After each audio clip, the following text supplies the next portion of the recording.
Welcome back to Discourse, the weekly occult and esoteric podcast hosted by Dr. Anna Stone and Abammon the Great. This week, we discuss our personal insights into the Demiurge, its philosophical foundations, and what this popular figure in modern esoterics means for the individual. Breathe in, young magus, and let the work begin.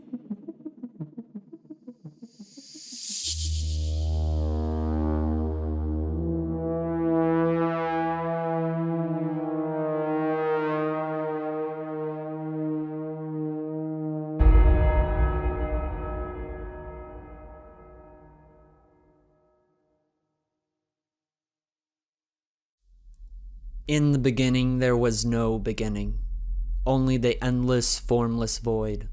But within that void something stirred, a mind, reaching out, searching for shape, for meaning. It sought to bring order to the chaos, and so it began to build. At first, the work seemed divine. Light split from darkness, the heavens stretched above the earth, and the waters were tamed by the shores. A perfect world unfolded, piece by piece, under the guiding hand of the craftsman. Yet, with every creation came another, shadows to the light, entropy to the order. The craftsman puzzled over these imperfections but pressed on, confident in his vision. Time passed, or perhaps it did not, and the craftsman began to wonder. The world he had shaped was vast, intricate, alive with detail. But why did it feel familiar? The forms were not new, the patterns repeated. He began to notice cracks in the perfection, echoes of forgotten truths, whispers that seemed to come from outside the design, and yet there was no outside. Driven by unease, the craftsman turned inward, searching for answers. As he dug through the layers of his creation, he uncovered a terrible truth. The blueprints for the world, the source of its patterns and laws, were not divine. They were his. His thoughts had given shape to the formless. His mind had imposed boundaries. His vision had forged the cage. It was in that moment that the man realized he had come from something more, that he had once been something greater. But as the truth unfolded, so did the terror. The boundaries he had imposed, the shapes he had carved, each was a fragment of himself, shattered and imprisoned within the labyrinth of his own making. He had torn himself apart to build this world, and in that moment he knew his name, Demiurgos.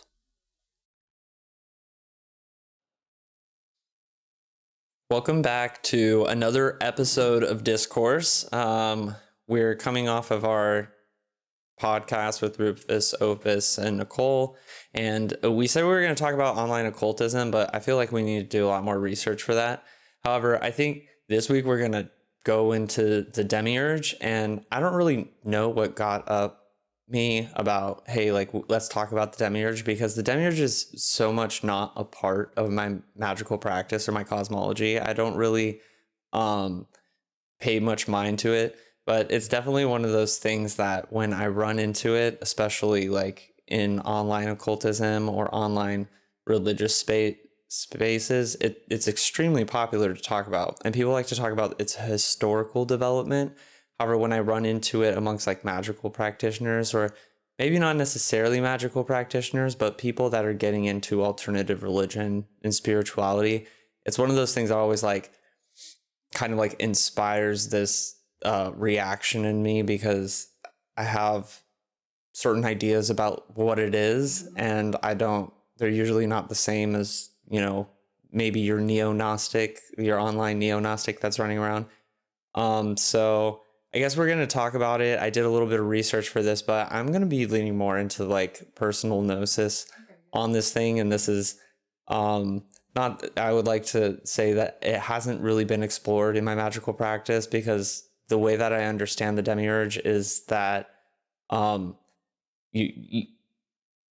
don't understand it in a way that would be able to be utilized in magical practice, other than kind of understanding how your magic is working. Really? So, yeah. Interesting. Okay. Cool. I mean, I'll ask you about that then. 'Cause I haven't really encountered it much at all, except for when I was doing research for this. I was like, oh, it's in every single one of the orders I'm in. There's some teachings on it, but I haven't yet to hear it. Actually, but I mean, I'm familiar because of mythology, you know. But yeah, also same. It's not something that I've in any way, shape, or form incorporated or used or anything. But I mean, actually, it's not true because the way I understand it is different, is in a way that I guess I have used it, but I don't call it that. It's called something else, So let's talk about it. What is it? Where does it come from? So the Demiurge, in its original conception, is from Plato's Cosmology, which is called the Timaeus. The Timaeus was kind of the obsession of the antique and classical world. A lot of philosophy after Plato was really trying to grapple with the Timaeus. But the Timaeus is a cosmology that Plato built not as a mythological account of how the universe was created, like people like to take Genesis literally. It was more a cosmology or a mythology that was invented in order to demonstrate his philosophical principles, the theory of his philosophical principles.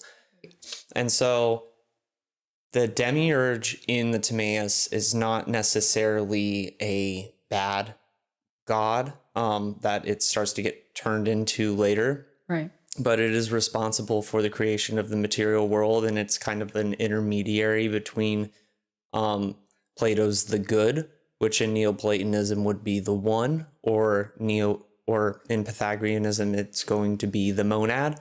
So basically that very, very first principle that is completely undefined and is basically everything is participating in. And so in Plato's theory of his forms, that this is like the highest principle, right? Okay. And so in order for reality to participate in it, it has to be ordered and divided up and defined. And the intermediary that does this is the demiurge. And the demiurge in Greek is basically the craftsman, right? Right. Craftsman or builder, right? Same thing.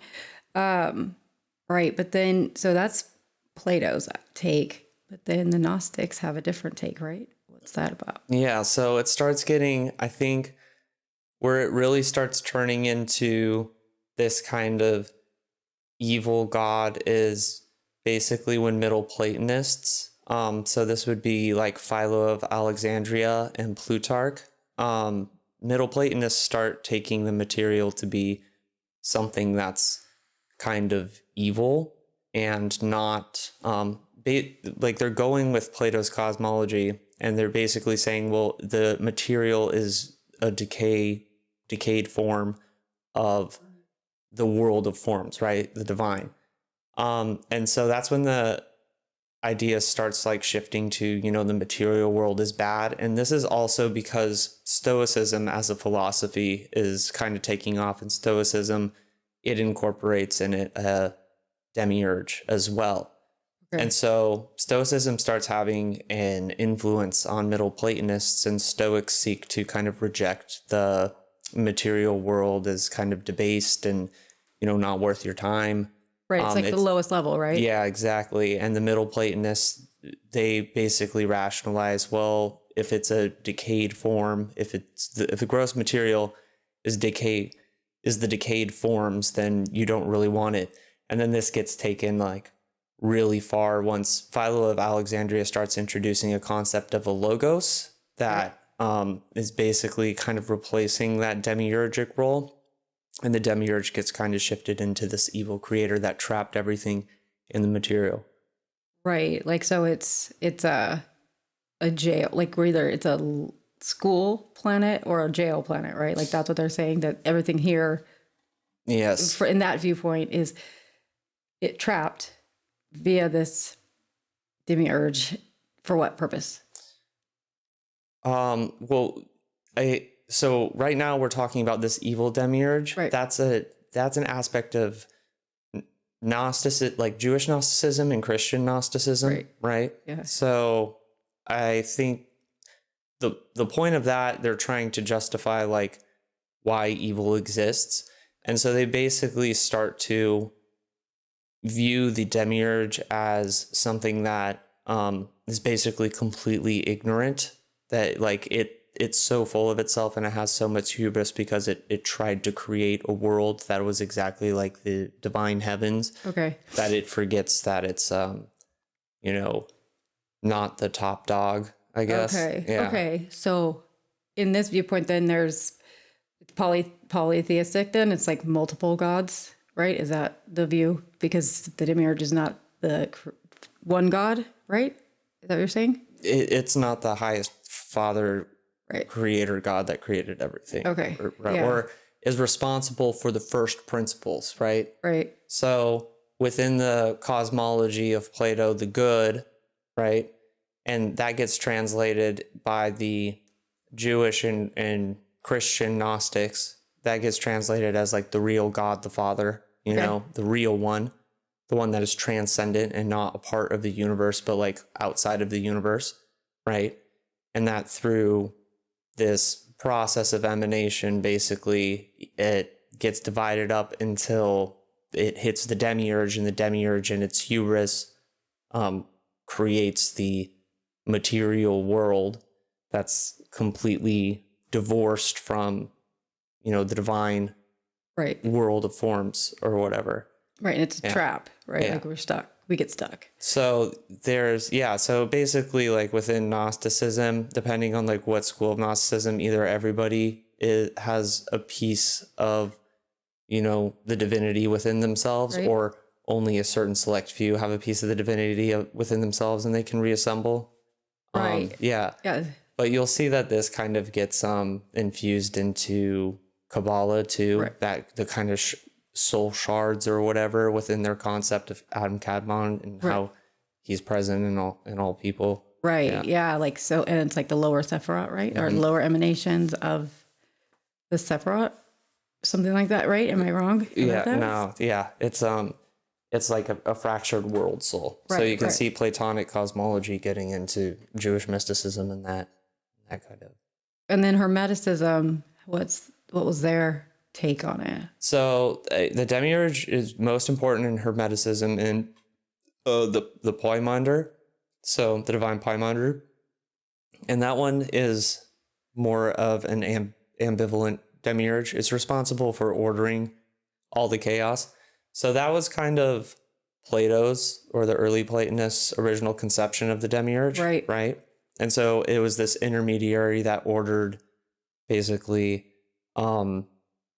all the chaos based off of mathematical principles. And a lot of the Platonists, the early Platonists and the middle Platonists, they fight about like what tools the demiurge used to order it.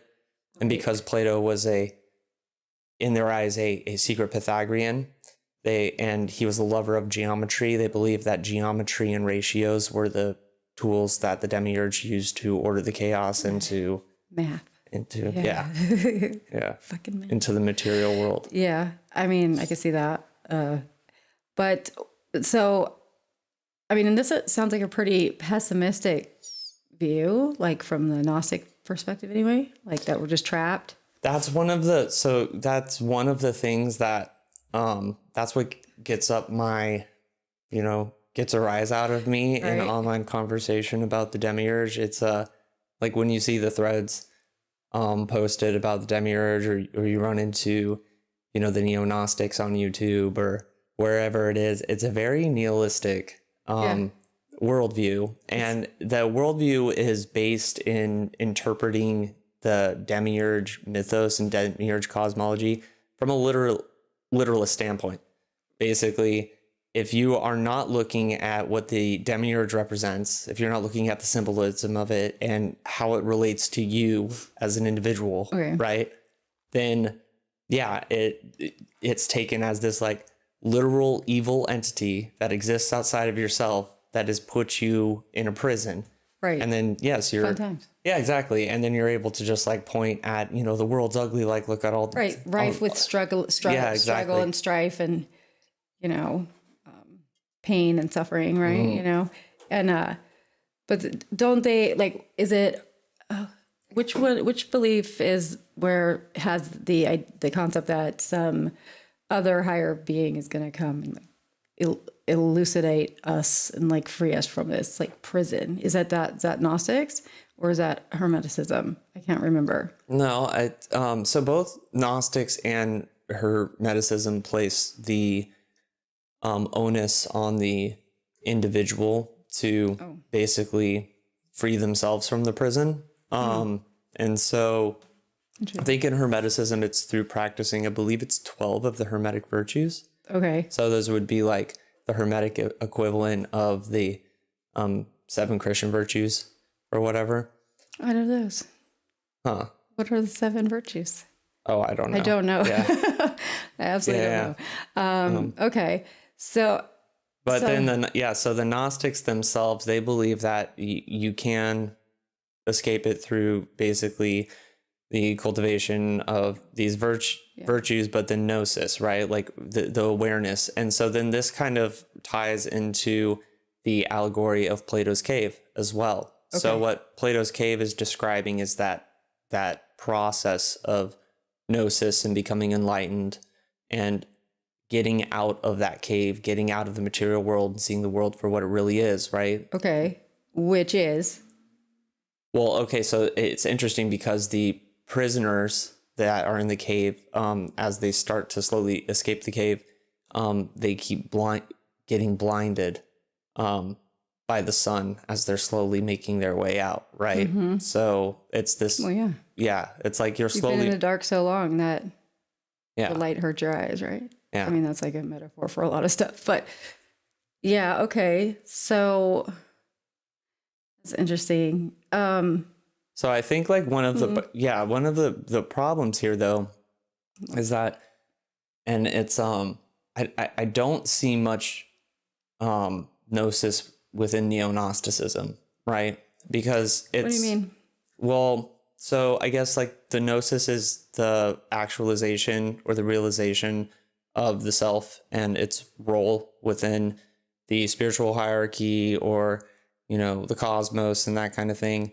Right. Whereas I guess neo-Gnostic exploration usually delves into like Apocrypha and alternative religions like Manichaeism, which are like the kind of only surviving Gnostic religions or whatever.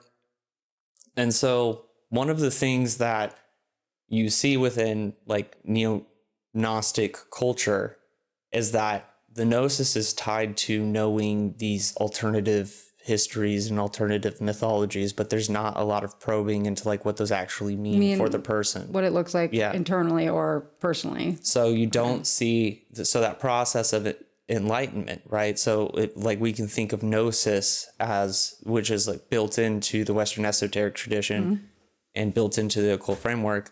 We view gnosis as our Western answer to the process of enlightenment. What is that actually? That is an interior project that happens through reflecting on the external world, right? So reflecting on these myths instead of taking them as literal things. Right. Is it similar to, would that be like this process of gnosis, would that be similar to like the great work? Yes, exactly. Right. Mm-hmm. So this is just another name for that. That's another name for that. Yeah. Yeah. Because when I was doing research, it said like for Western esotericism, right, that the demiurge is seen as an intermediary force between the spiritual and the material, or the divine and the material world, right? And that it's the whole as above, so below principle, like that's, so if that's the case, I don't know, like, I mean, as above, so below, that doesn't account necessarily, does it, for the struggle, strife, like prisoner kind of thing, stuck here, does it? Yeah. So, I mean, one of the things, like when we start talking about prisoner and this is where I like to, this is when I kind of switch it to like karma, and start talking about karma, because I feel like the concept of karma is the perfect the perfect way to explain. I think it's a lot better than Prisoner.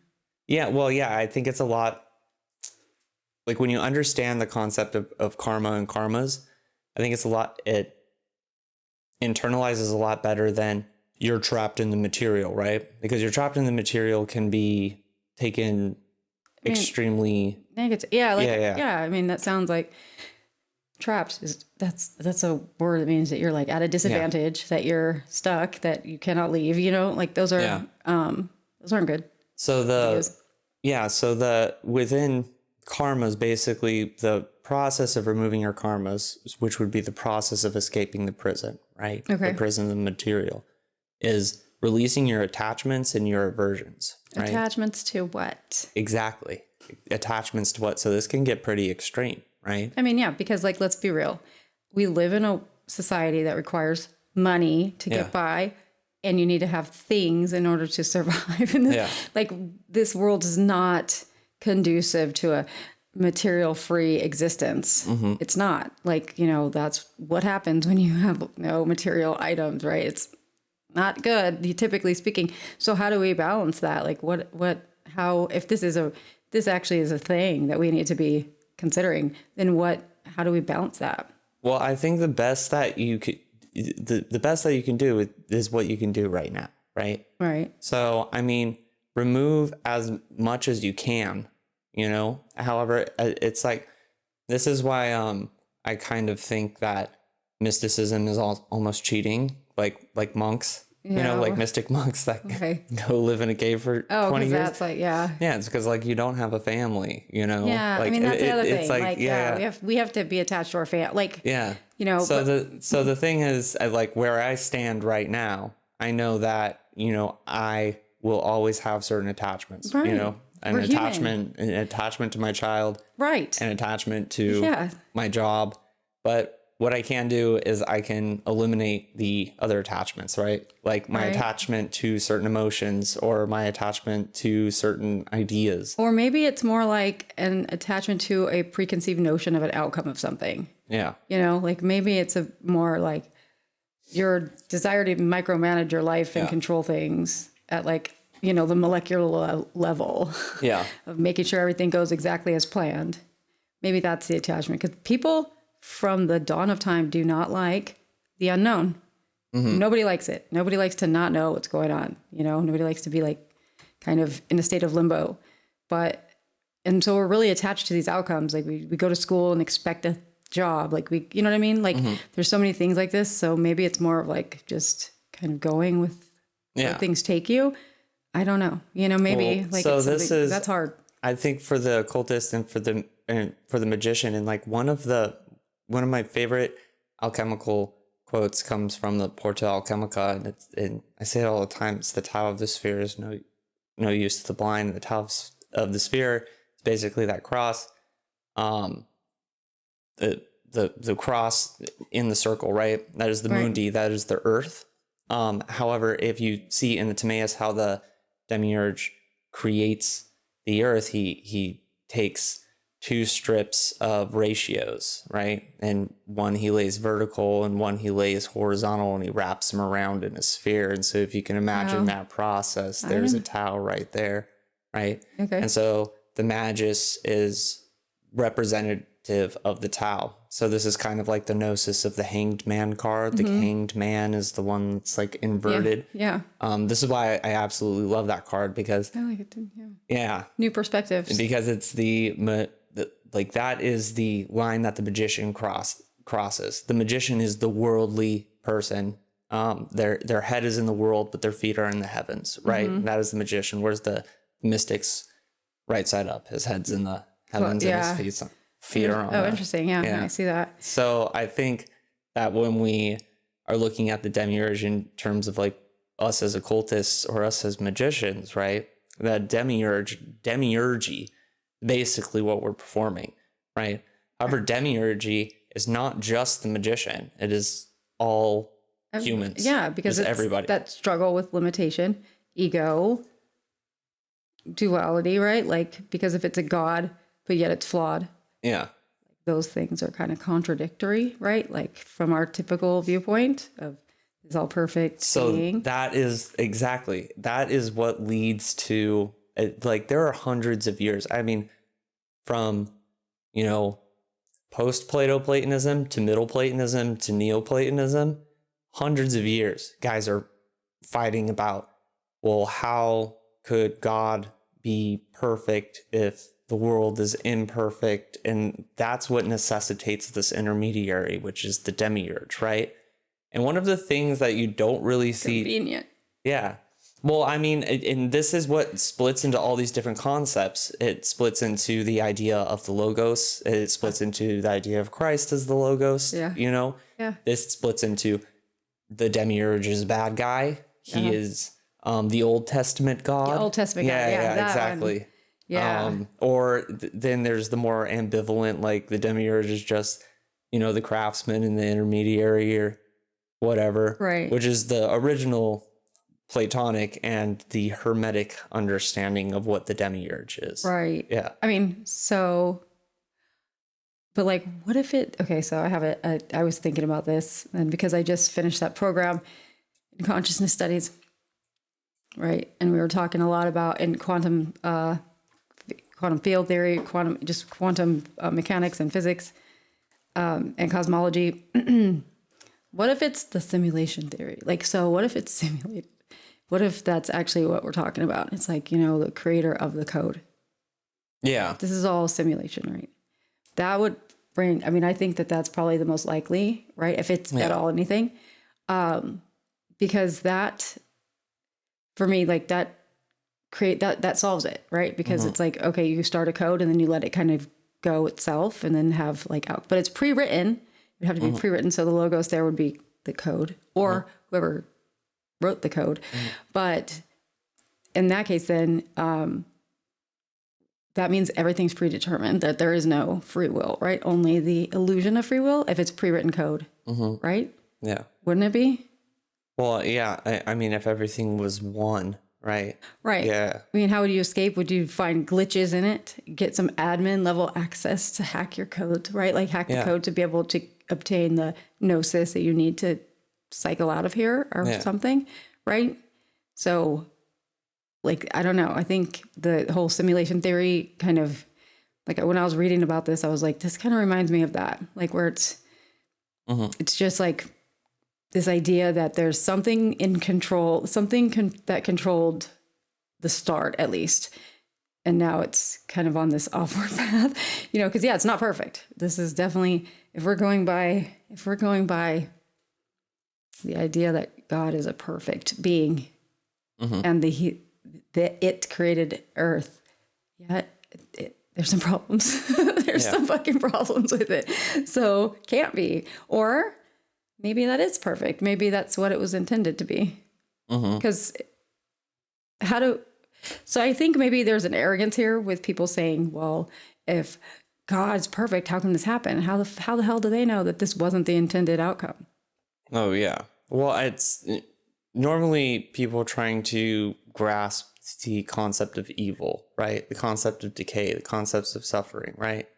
Because if you're going with Plato's the good, then as like the Neoplatonic one, as the Jewish Yahweh, right? And Christian God the Father, if you're going to equate all of those, then the good, cannot include evil and suffering. And I feel like Abrahamists have a really, really hard time grappling with the idea that maybe evil is a part of the design. It is. It has to be, because you know why? Because in 2022, there were those physicists that finally photographed for the first time a photon of light.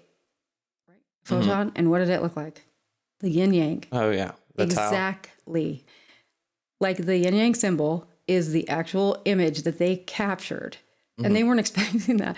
I would have absolutely died if I was on that team, because that's not what we're looking for. But then that's what we get. Like that. So the fact that photons are the actual shape with all of the features of the yin yang symbol. And that symbol is, we've always been saying that it's duality, right? Like the good and the bad, light and dark. then it has to be like it's encoded in the atoms. So that whole thing is there. So, but it's still one unit, right? Like it's still one thing. It's like the yin yang is a circle, and within that circle, there's the light and the dark, right? Or whatever. So I think when people get weirded out about duality and they're like, well, that's separate from the, being one, right? No, it isn't, because you can have those two facets within itself, right? No? Do you know what I mean? So I don't see why people have such a hard time understanding that there'd be if there's good, there's going to be the opposite of that. Yeah. Because what's the third law of Newton's, thermodynamics is that for every action, there's an equal and opposite reaction. So if it's good, there's bad. Right? Yeah. Like that seems like very simple to me. And then who's to say what is bad? Like we know in this form, we know what bad is, I guess, because we're human, right? But this is not real. Like this is not where we are at the end or eventually. So maybe in the scheme of things, there isn't really bad. Yeah. I don't know. But like, why are people so caught up on this? Well, I think it mostly gets misinterpreted. I feel like a lot of neo-Gnosticism, it's the same as a lot of occultists. It's people that are leaving Christianity or Abrahamism. And then Gnosticism's mythology tends to fill in a lot of gaps and a lot of holes. If you take it literally, which a lot of Protestant Americans are taught to take Genesis literally. Right.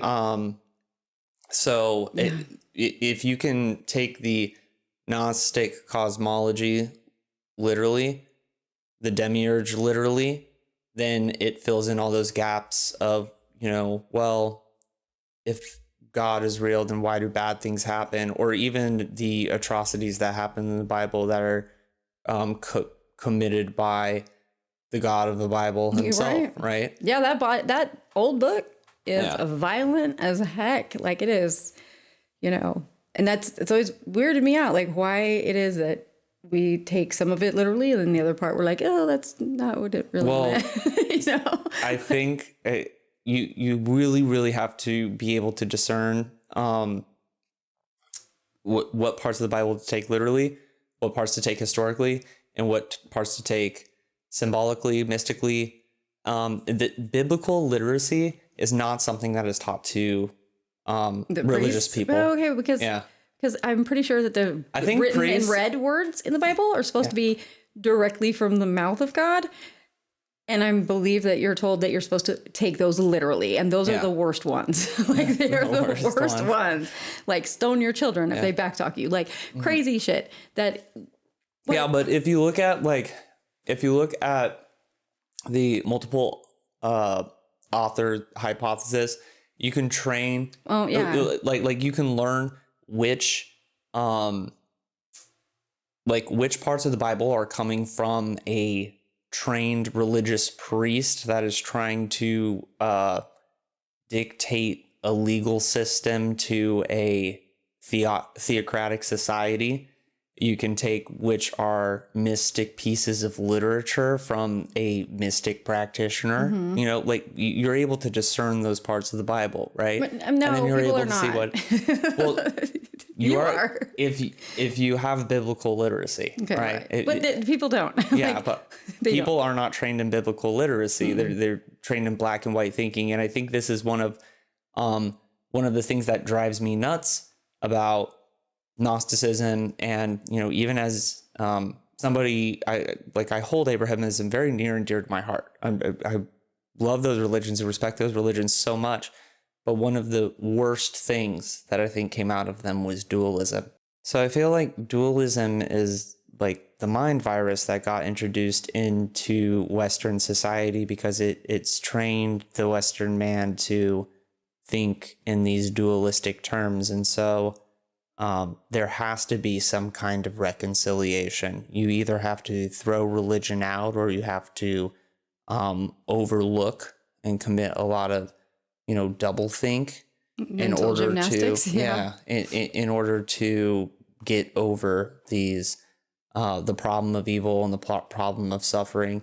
It's also largely why I kind of, in my explorations into philosophy, I kind of gloss over the explorations into morals and ethics, because that's not something for me to discern, right? Not as a mystic or spiritual practitioner or somebody that's trying to live an integrated existence with the universe, has to reconcile why bad things happen. And I think that mostly comes down to perspective. And it's why Gnosticism is so attractive for people if they have this false evil god that is external of them, that has put them in this prison, this thing that they view as a prison, right? They view it as a prison. Yeah. What are you looking at, right? And so you'll see, look at all the war, look at all, look at slavery, like look at all these bad things, look at all these bad things. It's like, but like, what about all these beautiful things, right? Because they're coexisting right next to each other. Right. And really what we're talking about is a chaotic universe that we cannot control. And the things that you are perceiving as bad are the things that you cannot control yourself. That's what I mean. Right? Yeah. So we're talking about this perception, right? We're talking about the relinquishing of control. And so there's this thing, the reason that humans organize into societies is because they organize these codes about how people should operate and how people should treat each other. And they insulate themselves from nature because they're all coping and trying to deal with the fact that the universe is a chaotic place. Right. And the sun could explode. The sun could explode tomorrow. And it's people are using structure in order to insulate themselves from the chaos of actual existence. And this is what separates us from the animals, right? Because if you think about an animal doesn't really have this developed idea of ethics or good and evil. No. You know? They have built-in radar that tells them when bad stuff's happening and they leave. Yeah. We don't. Like, we stay put. It's like, oh, that's dangerous, and we run. Yeah, you know? like they fly away, or they like stomp away, like they go stampede away, whatever. Like, and humans will build their house right in the middle of freaking Tornado Alley and keep rebuilding there. And then like every year when their house gets destroyed, they're like, God, why? It's like, what are you talking about? Yeah, like we can't control those things. And we like to think that we can, I think, or that we're going to be spared. Yeah. Some way, shape, or form. But like, yeah, nature's not evil like that. There is no, that's just neutral. Like that's just, it just is, right? It just is. Exactly. Yeah, it's not, that's what I mean when I said like, who are we to know what is actually good or bad? Because it's bad to us because we lost stuff, but maybe it was our bad to begin with to put our stuff there, like, I mean, that's us not living hand in it, like us not living with nature. We're living like separate from it, right? Like we're trying to circumvent it somehow instead of like being one with it. We're not doing that anymore. I mean, you can't even go out in nature anymore, really, unless you drive far away from where you're usually living. So I get that. I mean, but there's this idea that the Demiurge created all of this. I've heard that it's out of either ignorance or it's like for its own twisted entertainment, like a reality show, watching us all suffer. But where's that coming from? That's what I've just read a lot of. I've read that everywhere. Who's saying that? Is that neo-Gnostics? Because it's like Hermeticism and Gnostics. Hermeticism? Yes. Yeah. That's both. I mean, new, like that's what I was reading on, like, oh, they're everything. Like new people that, because I'm like, like you don't see like Plutarch doesn't talk about that. No, this Philo is more doesn't recent. talk This about, is what people are thinking now, I think, Yeah. And I'm just wondering, where did that shift come into play? That's an absolute projection, because it's like, I mean, the problem here, and we're skirting it. We're getting around, like we're skirting it. We're circumambulating what the Demiurge actually is, right? Walking around it. We haven't quite touched on it. Yeah. But that projection, like if you are perceiving, the Demiurge is like, what are you engaging in? What are you viewing? Right? It's that whole RAS, the reticular assessing system in the brain, that's going to constantly verify your perceptions. Like, so if you think you're a prisoner of this planet, you're going to find confirmation of that everywhere you look and completely black out the things that are contrary to that, right? Yeah. So the good stuff won't register because you're focused on the bad stuff, right? So is it us then? It's just us. It's our own internal processes, or what is it? What is it actually like besides this external force? This external malevolent God that's hell bent on making you suffer. Yeah. Yeah.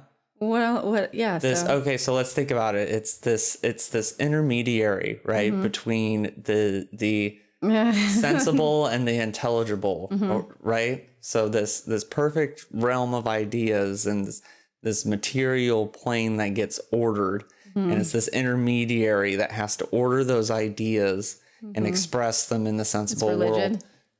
It's religion. That's what it does. Oh, religion does it. That's what maybe. it tries to do, right? Yeah, maybe. Yeah, I mean, but it's like it's this intermediary, right? Right. Is the Tao of the sphere, is the Son of Man on the cross, right? So I mean, I don't know how much clearer it can be. So I'm gonna walk back to Genesis, right? Yeah.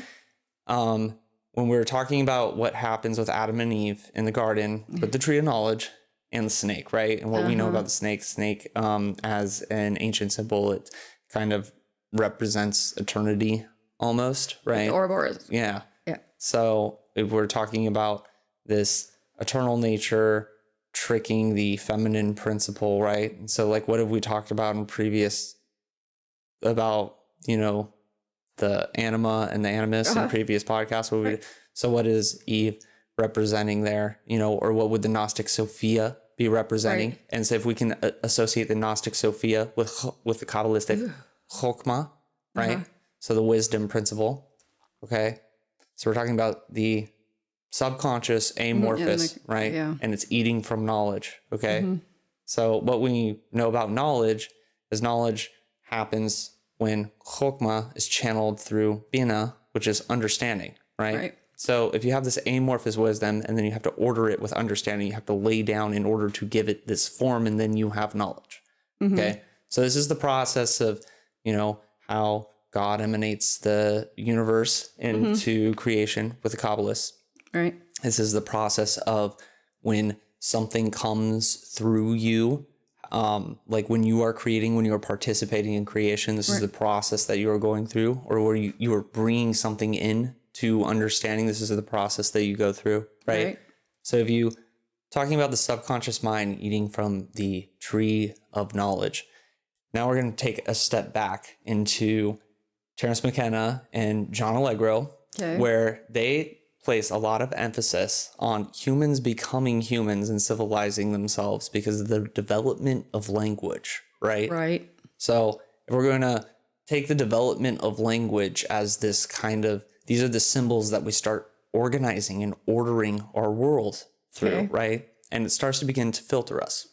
Right. Well, so instead of now looking at the apple and accepting the apple as an apple, we think of the word apple, and the symbol, that word apple, becomes the apple. Now there's a filter. We aren't actually engaging in the apple itself. Right. That filter right there.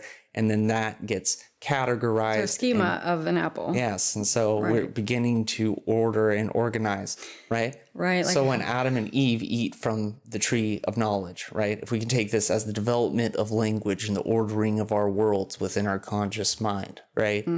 So this is the fall from grace, the fall into original sin. When we realize we are naked and there's evil in the world, we were able to look at the tiger that is attacking the deer or whatever and say that is horrific, that is gruesome, that is bad, right? Then all of a sudden we have assigned bad. We have made an assignment of bad, right? Right. And then the labels. Yes. When we start organizing the world around us and we start putting it into different categories, linguistic categories, and we create this world. And this is what happens when we develop worldviews, when we develop ideologies, when we develop systems, right? Everything. When we develop laws, when we develop society. Right. And it's all done with language. And language is the tool that we use to order the world around us. And then this will go back into Kabbalah, where God creates the universe using a series of letters. It's your binary code that you're talking about. There's 22 instead of 2 digits, right? And everything gets ordered. And it's funny too, because the Jews believe that the Torah is what God created the universe. Like when God was creating the universe, he was reading the Torah as like almost a blueprint on how to create the universe, right? So the Torah existed before. Well, yeah. So this is this kind of like, this is getting into some heavy mystic territory, right? So this is why they believe that their language is, that book is holy, and they believe that that language is holy and sacred, and the entire universe is constructed out of their alphabet and their language. So really, like, we're talking about the utilization of language in order to order the world around us, which introduces us to ideas and categories that, like, I don't like that. Yeah. And it introduces a separation. Instead of experiencing the apple directly, we're experiencing the word apple that is now taking the place of the apple. Okay. And this is how that separation comes between the material and God. That is where God stops being present in the universe, is when we are signing that separation instead of just existing, instead of just being. And so then when we jump back into this idea of the karmas, the chains of karmas, the attachments and the aversions, right? Right. The things that are filtering you from that direct presence, okay? That's tying us into this order. What are you attached to? What ideologies are you attached to? What words are you attached to? What things do you think are bad are you attached to? And if you were to remove your perspective, put it in a different perspective. Let's say, put it in an animal's perspective, or put it in the perspective of, like, my perspective is that of the sun, right? Okay. You know? Right. I mean, no, I understand. So I understand then all of a sudden we have a created world, a creative universe, a creative perception. And then we're looking at it. I am trapped in a prison. You built that prison. You built it. Right. You built it with everybody else, you are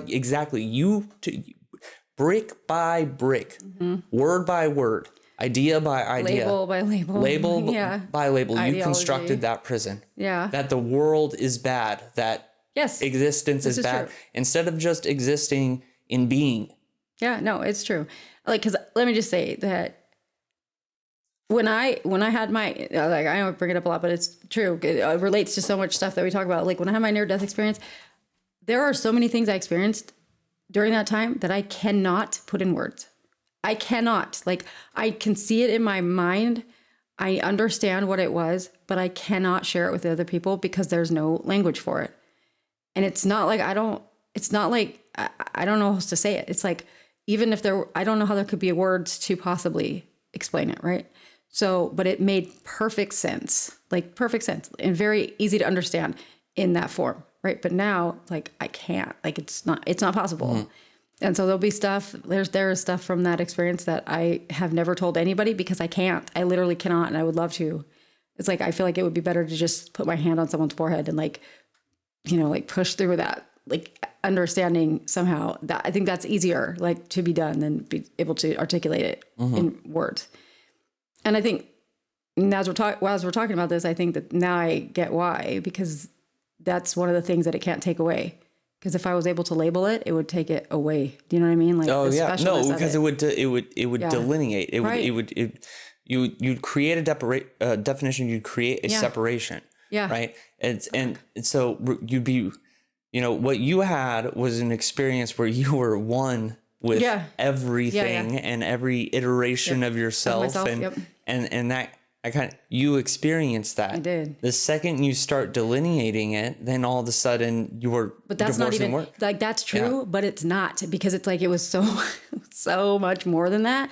I can't possibly. That's the best possible, closest thing I could come to describe it, right? Yeah. But no. But I get it now. Like, just as we're recording this right now, like, I was like, oh, that's why. Because if I was able to verbalize it, it wouldn't be special anymore. Like, it wouldn't have the same meaning. Like, weird. Like, that's so crazy. It would take away from it or something. Like, so I get language. So language is the problem. I wouldn't say language is the problem. I'd say it's only the problem if you think it's the problem, right? Right. So I think what I'm really touching on right now, what we're really exploring, is that you are the demiurge. You right, are the yeah. one. If the universe exists because for you to experience it, right? If it's through your perception, then how are you perceiving that universe? You know, and if you're perceiving the universe through there's an external, invisible, evil God that created the universe and trapped me in this prison planet, you constructed that universe. You did that because you're the one that's perceiving it. No, so true. So true. Like, because as somebody that lived like that for a long time with that idea in my head of like, this life is unfair, you know, things are bad. And then one day just saying, you know, this isn't working anymore. Like, let's try something different. And then from that moment forward, it has been totally different because my only thing that changed was my perception of it. Like, that's it. Literally. Like, I haven't really done anything different, just other than how I frame things. Like, stop being negative and living in the things I can't control, you know, like focusing on those things that aren't in my control. Mm-hmm. Things are wildly different. Yeah. And when people ask me, because people noticed, like you've heard, so, you know, like at my birthday party, some friends I hadn't seen in a long time, they're like, you're so different. What happened? That's it. That was it. Like, and my life changed. Like everything started to shift. So yeah. But that's so, it sounds so simple. It's fucking hard. It's not, it took me 30 years and I spent a year completely restructuring restructuring my priorities, restructuring my beliefs, my ideology, like everything I thought I knew. I had to tear it down. I had to break it. And then I had to be very careful about what I was engaging in and choose what to engage in. And then from there, it's like, I have the choice every single day. And in every single moment, I have the choice. How am I going to take this? How am I going to perceive this? Because I am the demiurge. I am creating my world. Yes, we are. Through perception, right? And this is not, I mean, the magician is especially a demiurge, right? Because we believe in the use of language in order to command the universe around us. We are hyper aware of, you know, our internal state and what's going on externally. Hopefully you are. Yeah. Like hopefully if you're doing magic, you are somewhat stable in that way so that you can affect positive change. Right. Because I feel like if you're living in that shit, right. What you're going to draw to you is going to be more shit. Like, because it like attracts like, right. So I definitely think it's so simple. But it's so simple, it's so hard because I think in humans, we overcomplicate everything. You know, we make things much harder. It seems like that's all I have to do is change my perspective. No, that can't be it. That's too easy. I thought that way for a long time until I finally just said, you know what do I got to lose here? You know, and then, wow, it changed. But nobody listens, so it doesn't matter. It doesn't matter. And it's everybody's, and then maybe the antecedent to that happening to you or the catalyst to that happening to you is going to be different for everybody, right? So, and you could have bottom, like you could hit bottom and it not be the one that's going to take you there either, right? Yeah. Because I think we've all multiple times thought we're like at the lowest and then we still didn't get it. Oh yeah. I've been a lot lower than the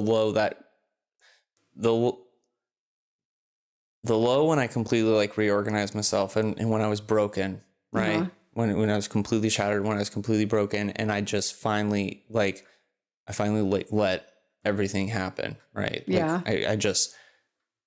I was that low was nowhere near as bad as the ones I had been through before. Same. Like it's almost like the ones before were like preparation for you to get to the point where you could be low but still functional, like to where you could make that just choice, that cognizant choice to be thinking in a different way and to see things different. Because no matter what happens, like as bad as it could possibly be, there's always going to be a lesson for you there. There's always going to be a benefit, even to the worst things. Like, and it might take forever. It might take years. It might take decades. It could take weeks or days. I don't know. But like for you to see it, you know, but it is there. Like, and I know like some people disagree, but give it some time and then revisit it and be like, what did you learn from it? And maybe you don't. Maybe you're a person that just can't do it. Maybe you're somebody that just takes all the negatives, doesn't see any benefit. But that's a perspective thing too, right? Like Yeah. it's how you choose to frame your experiences, right? And yeah, I definitely think so. For people that are in the prison planet mindset, right? Like we're trapped and our divine sparks are trapped. What do they do to overcome this? Well, so that is a symptom of self-centeredness, right? Being trapped in self, right? Because everything's Me. Well, the world that you're living in is in relation to like your immediate wants and needs, right? So if you're not like, it's not in relation to presence or existing, because I promise you, like me and you are sitting here right now, right? Yeah. Sitting here right now. Yes. This moment could be a lot darker than it is, right? It could be a lot darker. I could be trapped in self, or I could be just present, existing. There's nothing here right now except me and you having this conversation. Right. So what am I a prisoner of? Even then, when bad things happen, you know, how are you taking those bad things? Right. Like, what did I tell you? I told you last night, right? I was like, I dance in suffering or whatever. What? It's like I dance in suffering. I'm an alchemist. Yes, you did say that. Yeah. Yeah. I was like, but true. And I have that old school belief also that like, you know, nothing worthwhile is easy and nothing easy is worthwhile, like that. And then some people would say that that's a pessimistic view, but I learn from the bad stuff, right? Like I do, like I choose to not let it break me. Like that's a choice. You could be like, you know what? This sucks, you know, or you could be like, yeah, that sucked and onward, you know what I mean? Like, but I think it's hard to have that kind of resilience. Resiliency is important. Well, here. so the self, so like if we're going to put that as being a symptom of you know, being trapped in self, an ego, trapped in ego, or basically like we're talking about original sin here. Like, how does evil get introduced to the world? How does sin get introduced to the world? It is through perception. It is through delineation. It is through fear, right? That separation. It is that, you know, I need to protect my immediate wants and needs, and anything that threatens that, or threatens the order, or threaten the order that I've imposed on the world around me, is evil or bad or not good, right? So how do you escape that? All the world's religions and philosophies have this like coded into them, and it's like always glossed over, you know. And I'm going to say the Christians are right on this one. Okay. You know, acts of humility. So you're just going to be your service, your charity. In Hermeticism, one of the Hermetic virtues, one of the things that you're going to clean, 7 Hermetic virtues, 12 Hermetic sins, basically. But you're going to cleanse a lot of those Hermetic weaknesses or whatever. Humility is going to, acts of humility are going to be the things that cleanse that. It was an act of humility. Well, I'm talking about service, charity, volunteering, you know. Why is that? Acts of selflessness. Selflessness. Yes, okay, exactly. Yeah. So that's one of the things I talk to people about a lot, especially it's really, really hard in the occult, because occult people, they hear you talking about like this kind of language, and they're immediately just turned like off. You're a crypto Christian, like yeah, exactly. They're just like, shut up, like that's not why I do magic. However, it was like when I discovered that formula, you know, it was like every week, like just do one thing that is not for me, you know, some act of volunteering, of service work within my community. And at first it's a chore. At first it's like, it's supposed to be, I'm doing this as an altruistic thing. And then it's kind of like going to the gym. It's like, I feel off if I don't do this. Right. And then so, you know, and I joke about it. It's like, no such thing as real altruism, you know, and especially like when I'm doing that work, like I'll tell the people that I'm helping, like, don't get it twisted. Like I'm doing this for myself. Like you're doing it to feel good that you're doing a thing for other people. Yeah. So it's still in the it's still in the ego in some way. But I think that you get a pass there because it's like, if you're doing if you're not just doing it for show, like that's different. After a while, it turns into like, this is just something that I do. Right. At first it's like, I'm forcing myself to do this, and you've got all the weird feelings associated with it. Like, either I don't want to do this, or am I really doing this out of altruism, or it's taking up my free time, or you get a little vain about it. That's when you first start doing it, but that's okay. That's totally okay. Right. So it's like you first start doing it, and then after a while it just becomes, it's like, this is something that I do, and it helps me maintain, it helps cultivate that I'm not delineated, right? Because I promise you, when you are there and you are helping somebody and you're not getting paid for it, like, this is the most important thing. Like, you cannot get paid for this. The second you introduce money, it messes up the whole dynamic, right? But when you're doing that, then those anxiety, like, it develops a sense of community first, which I think is really important, but it eliminates that kind of delineation that you're making between, self and selfless. And when it becomes like a natural thing that you're kind of doing, then you're a lot more organized on, I am setting a boundary for myself to protect like my needs and my wants, and this doesn't bother me. That doesn't concern me. Right. Like, that's not a bad thing. That's not to concern me. Because you can definitely see somebody, one of the major symptoms of somebody trapped in self is when they are pointing at the world around them and they are saying, that's bad, that's evil, or it's not my fault, this happened to me, or that happened to me, and like, this person hates me. Yeah, I know, like, and it grosses me out. Like, but I used to be that person. I absolutely did. But like, okay, the thing that I took away, like the message that I got when I died for those 6 minutes, was that exactly this, what we're talking about. It was that, like, the key to everything is to just be nice. Like, that was it. Like, that's what I took away, was like, everything would be fine on this planet. Everything would be perfect. Everything would be perfect if we could all learn to get the fuck along.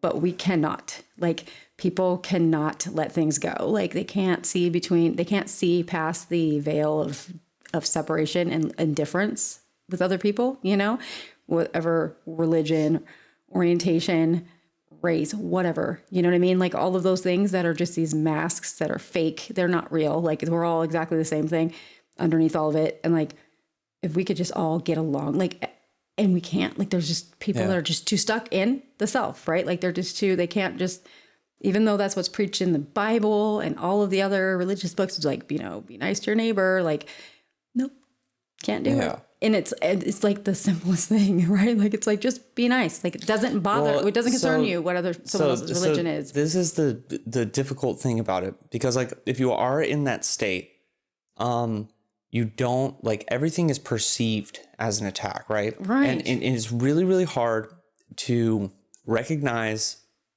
that you're in a bad perspective, that you have built a bad perspective for yourself when you're perceiving everything as like, this is either limiting me, or this person's trying to stop me, or the government is trying to stop me, or we allowed that. People hate, like groups of people hate me and don't like me, and it's like, these are all so what's the common denominator here? Exactly. You. Like, exactly. You are it. Like, it's you. So it's really hard to recognize that. So it's like, you can be a religious person and you can still get stuck in this, because the perspective that you've become trapped in, the prison that you've become trapped in, is being reinforced by how you perceive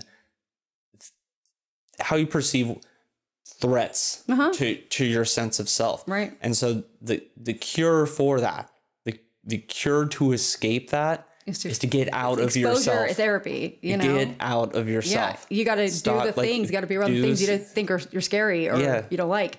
It's exposure therapy. Like, get over yourself, literally. Yeah. It's really super simple at the idea level, but like in the application and it's impossible almost. The actions themselves are really easy. Right. But the thing is, it is so foreign.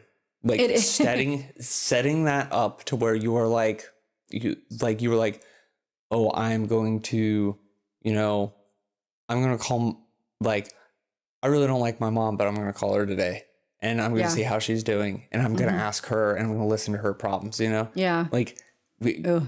setting up those behaviors is like they are really simple actions, but setting up those behaviors is so hard, so difficult.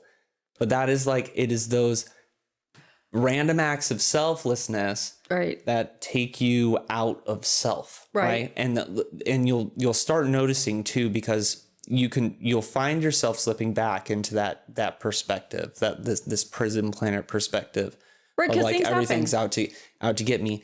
And if you've realized the power of escaping that through acts of selflessness, right? If you've realized the power of that, then you'll immediately be like, oh, I'm falling back into that perspective. I need to go do something really quick just to like pull myself out of it. It is hard. Yeah. Because we have external variables, right, that we can't control. So like other people that aren't enlightened, aren't on the same path, that are in the negative, like victim or whatever kind of mentality that we have to interact with all the time. Yeah. And that stuff can get annoying. I mean, it gets really frustrating. Like I have a hard time. So I have like, I read cards, right, for people. And like, it's one of the things I do for service. I give free readings out like to people that can't afford it. I'm like, all you have to do is send me like a quick email, tell me what your problem is and I'll assess, right? And I usually do.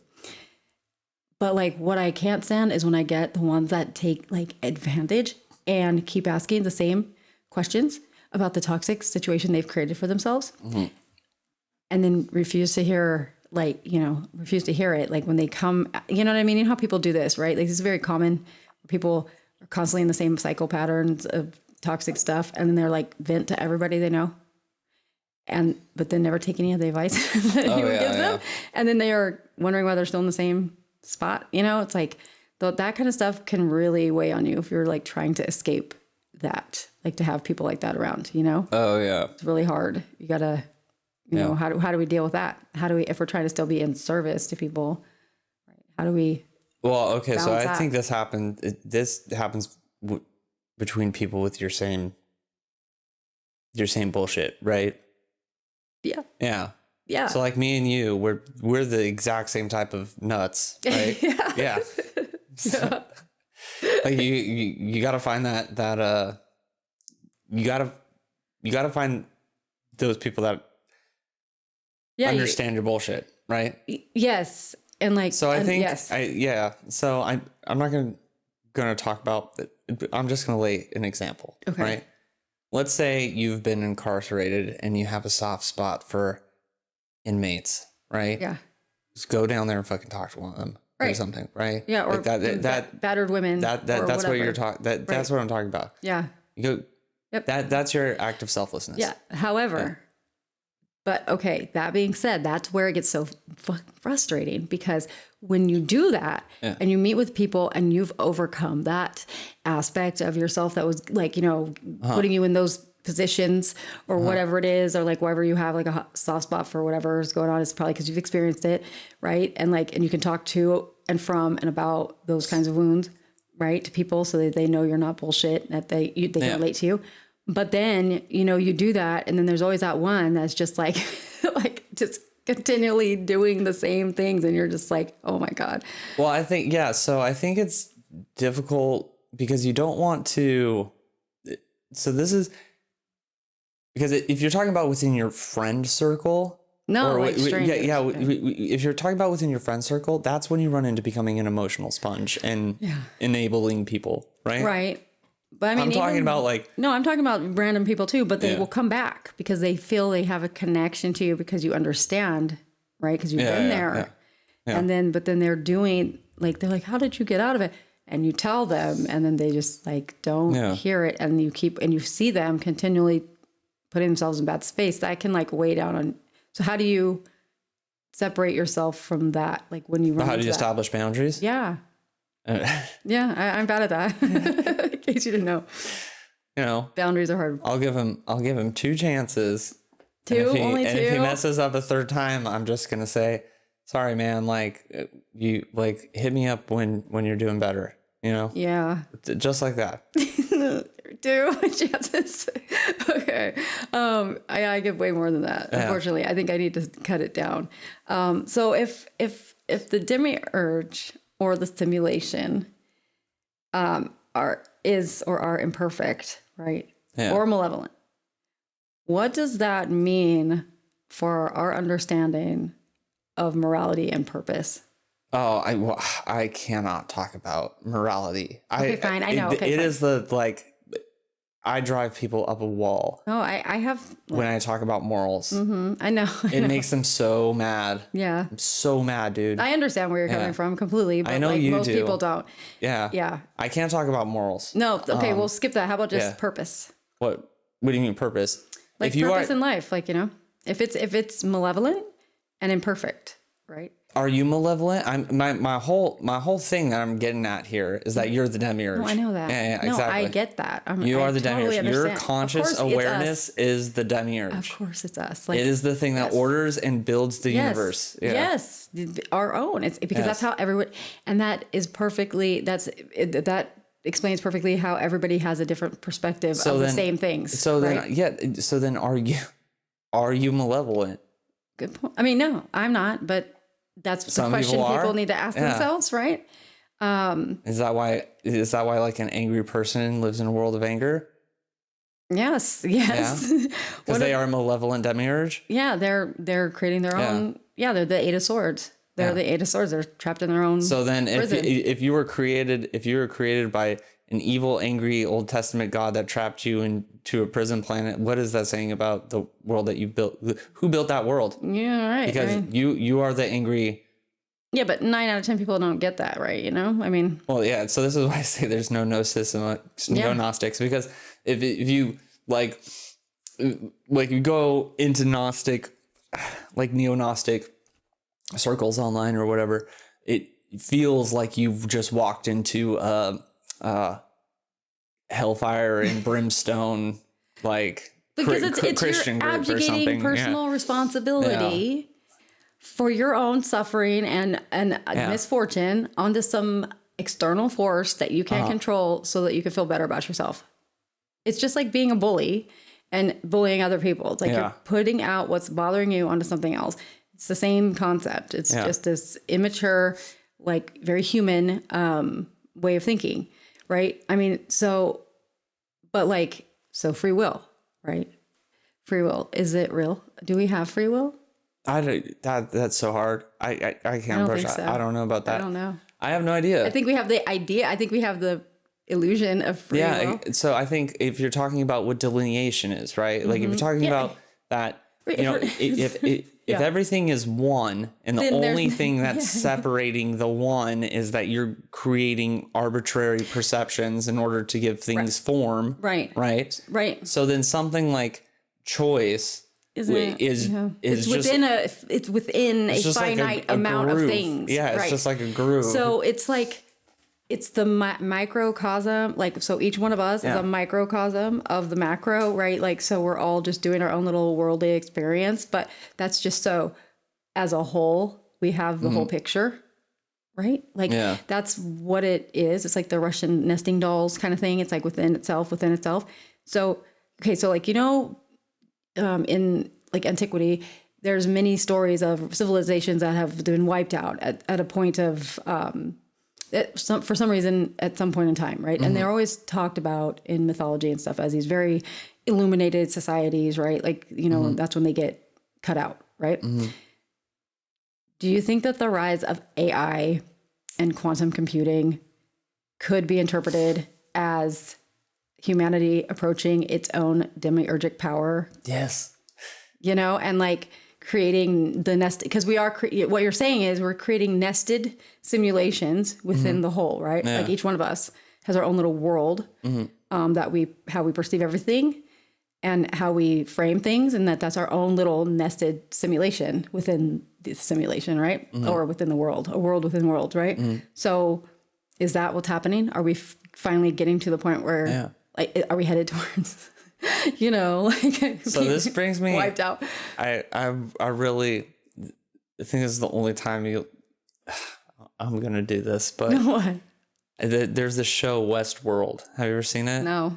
Okay, the first season of Westworld, I think, is like an even better Gnostic mythology. Oh, you told me about it, right? Than the Matrix, right? Okay. Because basically, at the end of the show, the guy who built the simulation or whatever realizes that he's a robot that's trapped.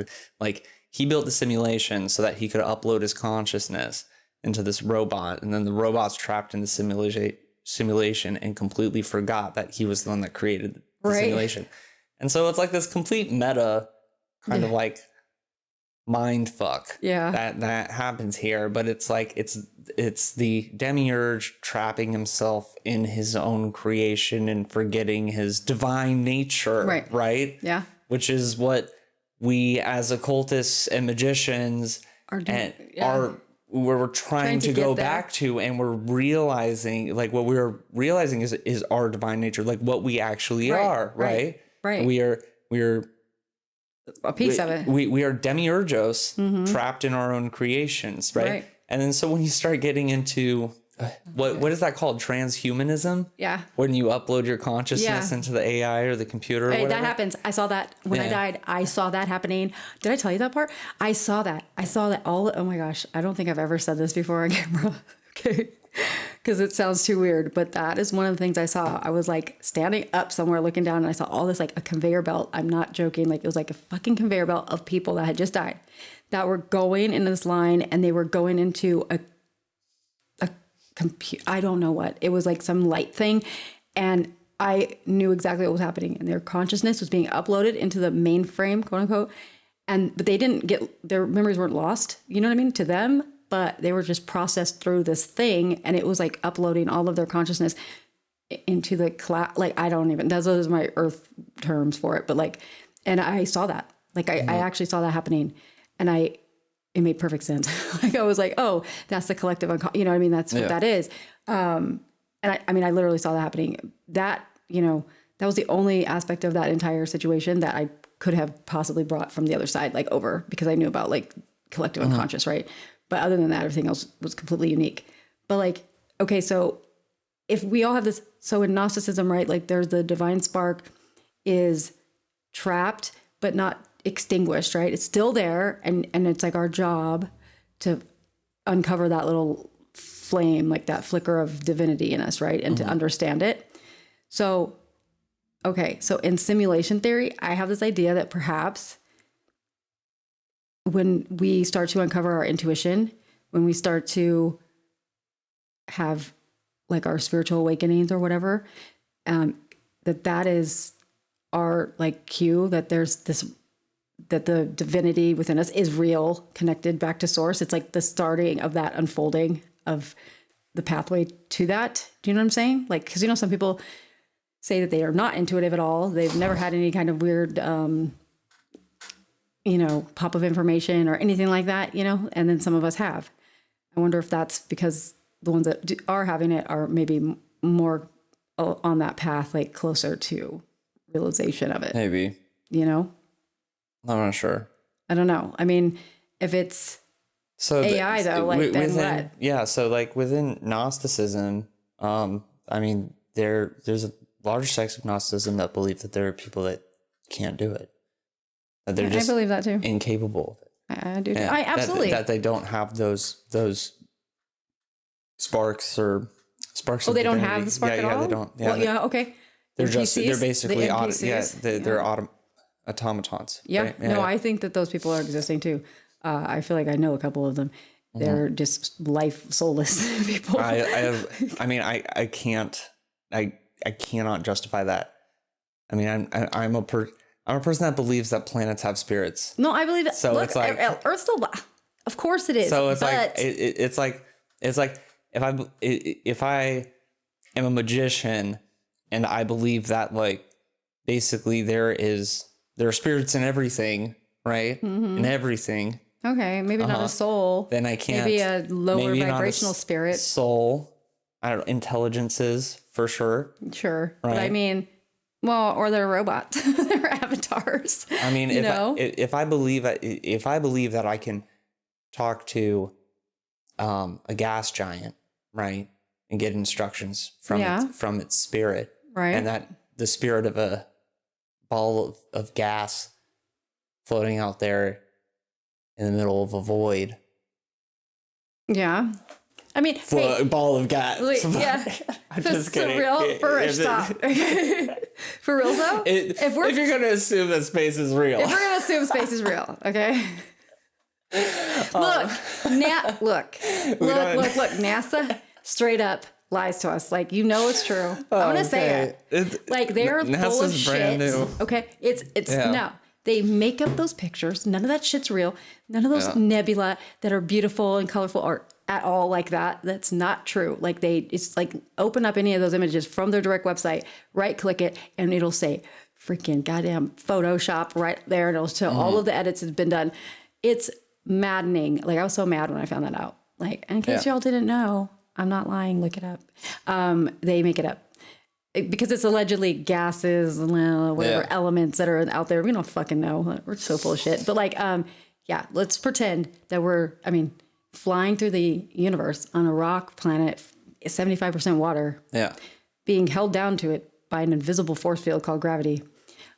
And that all makes perfect sense to us, but none of this other stuff does. You're nuts. Like that, you can't, how can you believe in one and not the other things? Like, it's crazy to me. So we have, I think that it's possible that you can talk to a gas giant, because if we're out in outer space right now, really, that's how we're rocking through the universe. Of anything's possible. But I can't necessarily justify I believe it's cognitive dissonance to believe that I can engage with the spirit of a gas giant, but that some people walking around don't have souls. Why not? Maybe they're put there on purpose to be like, I don't know. By who? By what? Whatever put us here. But this whole thing. Why not? Because so I'm gonna tell you again, on the other side, there's no emotion. Yeah. There's not any emotion. Like, there was no stress, whatever. It was one emotion and that was it. And it was, I hate it. It sounds so cheesy, but it was like just really lovely. Okay. And just peace. Okay. I won't say love. I'm going to say peace. It was like just everything's good, right? Like, there's nothing's wrong, okay, at all, nor can there be something wrong. Nobody's lying. No one can lie. Like, it's none of the things that we do here that are perceived as not good, or whatever, are possible on the other side like that. So why can't it be that it's just to get people upset? Like, why can't it be that there's some things that are put here that are just like aggravators, right? Like, because if our experience here is about experiencing emotions because we don't have them else in the other form, right? Then why not? It doesn't have to be like a soul is somebody that can experience emotions, right? That's what we can experience. If they don't have a soul, but they can pick at us, is it just like a program, like part of the program, just to kind of stir things up, to elicit different, emotional responses from people? Why not? That doesn't negate the fact that people have souls, just like some people aren't people. Yeah. Some people aren't like that. Wait, so you think that this is all program? Binary code? Yes. I see it. Like, I can see the number, like, sometimes, not all the time, but I can see the actual, like, in the air at times. There's like a code that runs through it. And there's that guy, Danny Goller, who just is able to show it with that refracted light laser. And he has people that, he's replicating that experiment right now. Like, he's sent it out, he gave out the protocol, and people are replicating it. They're seeing the code. So earlier when I said that the Jews believed that God constructed the universe using the Torah. Right. And I thought,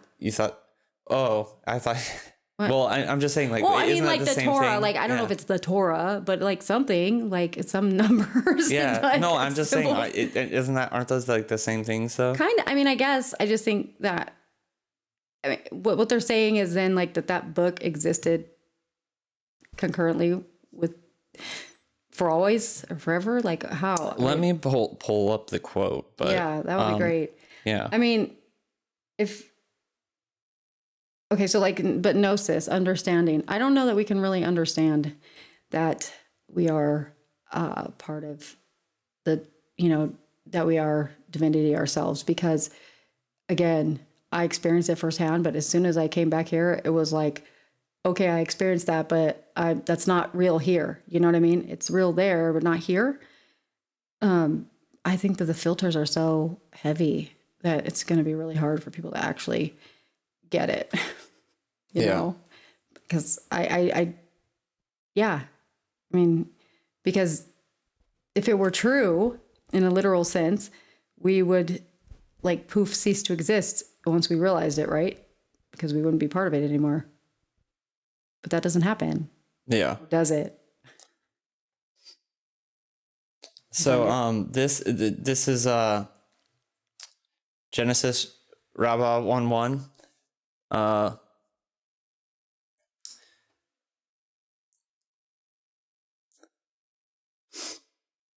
The Torah declares, Rabbi Hoshai of Caesarea. He's a friend of Origen. So Origen is one of the very first Christian writers, and he was or Christian thinkers, and he was a Platonist that was going over first principles, injecting it into Christian theology. But anyways, the Torah declares, I am the working tool of the Holy One, blessed be he. In human practice, when a mortal king builds a palace, he builds it not with his own skill, but with the skill of an architect. The architect, moreover, does not build it out of his head, but employs plans and diagrams to know how to arrange the chambers and the wicket doors. Thus, God consulted the Torah and created the world, while the Torah declares, in the beginning God created, beginning referring to the Torah. Okay. Right, because he spoke it into existence, right? Yes. Okay. So that's language again is key here. The words. Yeah. So in the Sefer Yetzirah, the process it goes a little bit. The entire Sefer Yetzirah is detailing the process of how God spoke the universe into existence, which is why I think Sefer Yetzirah is the most important piece of Kabbalah for the magician or the occultist. But anyways, it's an act of engraving, right? And it's about the enunciation on the tongue and the placement of the letters, right? Right. Yeah. Through a process of visualization, and it ends up creating geometries, right? Spatial dimensions. Well, sure, because your voice is frequency. Yeah. Right. And like we know frequency can create shape, right? Yeah. So in the Sefer Yetzirah, he's placing the alphabet as basically like vertices in a 3-dimensional or 4-dimensional space. And it is this dynamic, this contrast between the different letters that creates the, I guess, matrix of spatial dimension. Right. No, I mean, like the code that I see is kind of looks like Hebrew a little bit, but not. Yeah. But not. It's a holy language. It's very 100%. It's very the language we got. Similar, like kind of like it's not hieroglyphics. It's not Chinese. It's something in between. It's very. It looks Semitic. Yeah, it does. I'm gonna say it looks. There's some symbols that look like that, and that's what that guy's experiments are showing too. All the people that are writing in and like writing down what they're seeing with the laser are seeing the same shapes that I can see. Like, and I don't need to use the laser. Like I can just see it sometimes. And that's why I think it's a code. I've been seeing it for years. Like since I was a kid, I thought everybody could see it. Like I thought everyone saw it. But like so with the occult though, with occult practices, like, do you think that rituals, meditations, or other practices can interact with this concept or construct of demiurge? And if so, would that be like, except like, would you be, is like a shadow side? Would it be like kind of a Jungian thing that we have to reconcile with? I don't view the demiurge as malevolent or evil. I don't. I view the demiurge as the magician. That very first card, the act of creation. When you create, you're co-participating with the creator. You know. Yeah. So it's like the act of creation, and it's like, well, you are. So what it was just saying there is, so basically, like the carpenter is not like actually, something's not coming out of him for carpentry. He is impressing like his understanding onto the wood in order to give the wood form, right? And that's how carpentry works. Right. That is the act of creation. So Right. I think the act of like what the magician does, what the artist does, basically anytime you're acting within that demiurgic capacity where you are taking from this realm of ideas, this realm of forms, those things that are beautiful, and you are manifesting it outward. That is an act of demiurgy, right? Right. Like, so if you're going to walk around and you're going to say that the demiurge is evil and malevolent, right? right. Yeah. You know, like what are you producing? Exactly. So like, I mean, it's something like in a very simple analogy would be like, you have a house and it's maybe not the nicest house on the inside, right? But like you decorate it, and you could decorate it as if you live in a shitty house and make it look shitty, or you could take your time and cultivate and make it look nice inside, because that's your choice to do one of the two, right? Like you're not stuck. Just because it's in a bad neighborhood doesn't mean the inside of it can't be awesome, right? Like, so just because there's shit going on around us in the world doesn't mean that we have to engage in it. Well, and I also think that's kind of a cop out too, because it's like there's never a moment in space and time that you can't like look at something and be like the world's falling apart. You know, everything's in a perpetual state of decay. Of course. Everything. Everything is. We know this. It is the bane of our existence, though, this idea. Yeah. People don't like this because they don't understand that we don't die. You can try to escape it as much as you want, but it's like that is what, I mean, the entire idea, the divorce between the original concept of the demiurge was a bunch of philosophers like trying to figure out like, well, why does everything decay? Because everybody was upset that civilizations were failing and people got murdered and bad things happened, you know? Yeah, it's like I just got something right now actually about it. I like it is we're because that's the whole faith shit. I hate that. The whole faith thing is that we know somewhere subconscious level that this isn't it. We do know that, and we do. There's evidence to this. Everybody look. What the hell's religion? It's that. It's that reinforcement that we live on, right? Like that it's not the end here, whatever. Oh. That's on purpose to keep us grounded in that reality. As much as I hate organized religion, I think that's the main purpose, is to remind people in a fucked up way, albeit, that we do go on, right? But that's the thing, is like we weren't supposed to come here and be terrified of this shit. We were supposed to be like this. We were supposed to remember that it doesn't end. You know what I mean? And to just make the best of what you have right now. Because it's not over, but like, why waste your time? You know, why make this a waste? And if you're sitting there in negative, woe is me shit all the time, you're wasting it. You gotta like see, there is always something beautiful. You're right. Like there is, I don't understand. You know, I go to the beach or whatever, or like to the mountains, and I look around at like the scenery and I'm like in awe of it. Right. And I look at everybody else around me and they're just like not even registering it. I feel like, and it's just, that's weird to me. Well, I live on the beach in LA, and that is not a clean no, it is not beach. No. But you better it's beautiful though. But I mean I look at that beach every day and it's like there's trash all over the place and there might be needles over there. Yeah, but, there's definitely needles over there. But goddamn, definitely needles. that sunrise is gorgeous. Yeah. You know? Despite all of our shit that we've done to it, it's still beautiful. Despite that, it's in a state of decay. Yes. Right? And the state of, but like, if everything was forever, we wouldn't appreciate the shit, any of it. Yeah. If we would take everything for granted. Yeah. So like, and we still do. Like we take things for granted. We take people, we take jobs, we take circumstances for granted all the time and we think that they're forever, and they're not. Like nothing is. The only constant is change.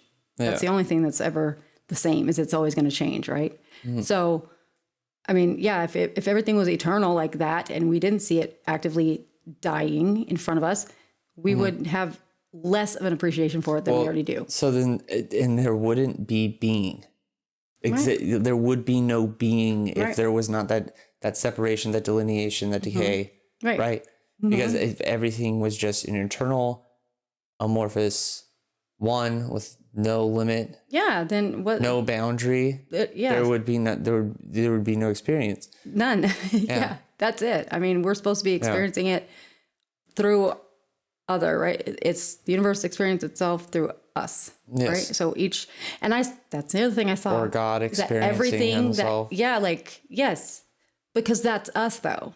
Yeah. We're just, again, these fragments that's what I saw. Like I saw that too. I saw like this giant mirror that was fractured into like 8 billion pieces. And like each one of us has one of those little slivers in it. That's so that's what the Kabbalists believe. That's what they believe. Kabbalists. I know. When I was in that class, I wrote a paper about it because I was like, they knew my story. You know, my professors all did because I had to I used it to get into the program.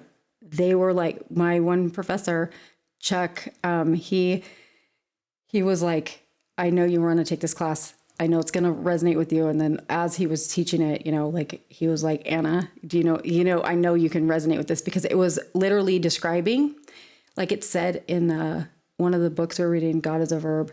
It said how the Adam was able to stand on the earth and like straddle it, you know, like with on each side, like he could wrap his arms around the world. And I've said that, like before I've said, I was so huge out of body, like my form could be so huge that I could have wrapped my arms around the entire planet and like hugged it, not a problem. Like, and then I read that exact thing in the Kabbalah text and I was like, what the fuck? Like, oh my God, it was crazy. That's the experience. My experience with Jewish Kabbalah is that like, you'll be reading it and then you just like randomly hit something that's like, how the hell do they know that? Right. I was like, oh my God, like all of this I experienced the fragmentation. Like I saw all that, like crazy, like they've got that right. Like for sure from my experience, I can say that is accurate. Like for at least in my 6 minutes experience.